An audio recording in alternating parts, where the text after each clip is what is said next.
call this meeting to order on Wednesday, October 28, 2009. This rescheduled work session has been duly noticed in accordance with the Open Public Meetings Act. The annual schedule of township committee meetings has been published in the But Huntington please County. speak into the microphone, we can't hear you back there. The annual schedule of township committee meetings has been published in the Huntington County Democrat and Express Times. Copies of the notice and agenda have also been posted in the municipal building. Roll call, please. Diane Burgess. Robert McGeary. Here. Stephen Tarshis. Here. Linda Jackowitz. Here. And Mayor Shockley. Here. And we also have our attorney, Mr. Caldwell. And our engineer is also here, Major Bill Burns.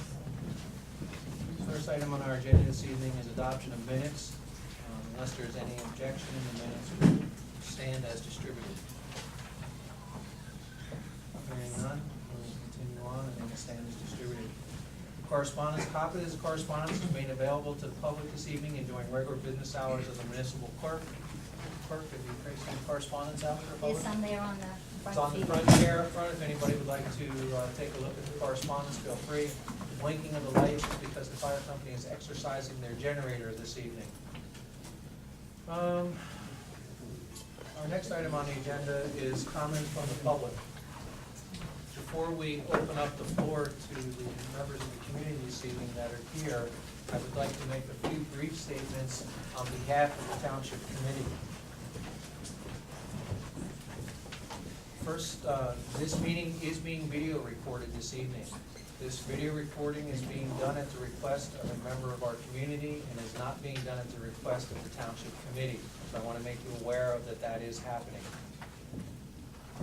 The Township Committee is currently in the process of conducting an administrative hearing that involves one of its township employees. As part of the process of the administrative hearing, all township employees are afforded the right at the administrative hearing to have their hearings conducted in an open public forum, or to have their hearing conducted in a closed forum. In the case of this this administrative hearing that is taking place, the employee has chosen to have it as a closed administrative hearing. By that employee taking that option, it absolutely precludes this body, the Township Committee, from discussing anything that has anything to do that relates to that administrative hearing. If any of you are here this evening to address the Township Committee and comment on that issue, that administrative hearing, you can please feel free to do so, and we encourage that. Just bear in mind that we are not allowed to answer or we are not allowed to discuss it. So if you pose questions to us as part of your presentation during the open public comments, just be advised that we cannot answer. So if we sit here quietly, it's not because we don't want to, it's because we are not allowed to. This hearing is part of a process that started with an investigation by the Hunterdon County Prosecutor's Office. The Prosecutor's Office has referred the matter back to the township to be handled as a possible administrative action. At that time, the Township Committee made a decision to hire an independent attorney to handle this matter for us. And that is where we stand as of today, what I'm allowed to discuss with you. As part of our package that we get, a township resident dropped off a arbitrator's decision, a written decision that was done a few years ago involving a township employee. By all means, that arbitrator's decision is public information, and you can feel free to comment on that this evening. Unfortunately, that arbitrator's decision is also part of a litigation that is taking place with the township, so that issue, even though it's public information for you, we also cannot discuss that arbitrator's decision or hearing also at this point in time. At the conclusion of the administrative hearing and any possible litigation and the current litigation that's taking place, the township is required to make public the outcome of those hearings and any information that pertains to those hearings. So you will eventually have the opportunity to talk to request information about that once it is made available to the public. With that being said, Policy of the Township Committee also has been longstanding that during the comments from the public session, that we will not allow any township employees to be personally attacked during, and I don't know if that's the right word, I'm not an actual eloquent speaker, so I apologize if that's not the right word, but we will not allow any township employees to be personally attacked in this forum. We would ask that you limit your comments. We have a lot of people here tonight. We have a full agenda ahead of us, as you're all aware, and I apologize. We had to cancel our meeting last week because of the attendance and the capacity, the legal capacity of our building. So we still have a lot of township business to conduct this evening after we get through the comments from the public.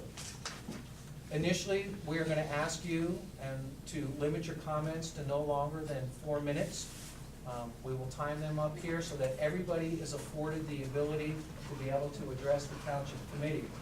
Somewhere around the 9 o'clock hour, if the comments from the public have not concluded, we will be forced to stop the comments from the public and continue on with the regular business of the township committee.